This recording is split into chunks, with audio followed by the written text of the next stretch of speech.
Esta gratidão aqui é apenas por você ter parado para assistir esse vídeo. Se puder vê-lo até o fim e depois compartilhar, eu te agradeço.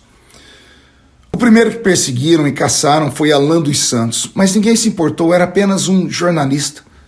Depois foi Oswaldo Eustáquio. Prenderam ele, calaram a sua voz, ele foi parar numa cadeira de rodas, mas era apenas um jornalista de internet.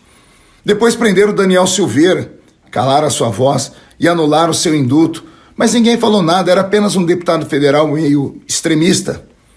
Em seguida, tentaram prender Roberto Jefferson, que, indignado, erroneamente, atacou a polícia. Ninguém se importou, era apenas um líder de partido. Depois caçaram o mandato de um deputado do Paraná, porque criticou as urnas. Ninguém se importou. Afinal de contas, como desconfiar de urnas cuidadas por pessoas tão importantes?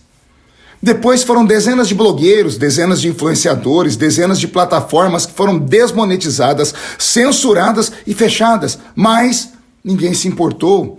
Eram apenas fake news. Depois foram centenas de pessoas presas, desarmadas, entre elas crianças, mulheres, idosos, doentes, levados para um campo de concentração, e ninguém se importou, pois eram apenas patriotas. Depois foi afastado o governador de Brasília, e então o comandante da Polícia Militar e o secretário de Segurança foram presos, mas ninguém se importou, porque a esquerda estava lutando pela democracia. Depois foi a vez do ex-ajudante de ordens de Bolsonaro. Ele foi preso, mas era apenas um coronel. Depois caçaram 6 mandatos de deputados no Ceará. Ninguém se importou. Eram apenas parlamentares estaduais. Depois não quebraram o sigilo telefônico de Adélio Bispo, mas apreenderam e quebraram o sigilo do telefone do ex-presidente Jair Messias Bolsonaro. Além disso, apreenderam o cartão de vacinação dele, mas ninguém falou nada, afinal, o cartão de vacina é o responsável por toda a corrupção da política brasileira. Depois caçaram o mandato de Deltan Dallagnol, com quase 400 mil votos, mas ele era apenas um procurador que investigou os crimes e as safadezas de muita gente.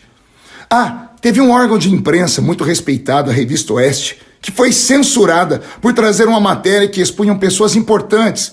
A extrema imprensa se calou, afinal de contas, era só um veículo de informação digital. O que revolta é o Congresso não se mover. Aliás, os que podem fazer algo no Congresso são apenas os presidentes das 2 casas, da Câmara e do Senado.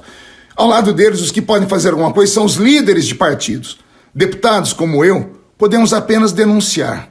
E sabe Deus o que esta denúncia vai me custar.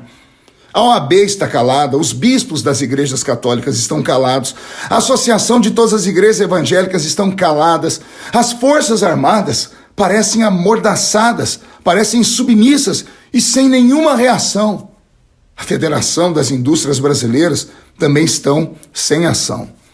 Os policiais de todas as ordens estão acatando ordens que, segundo muitos respeitados juristas, são ordens inconstitucionais e ninguém fala nada.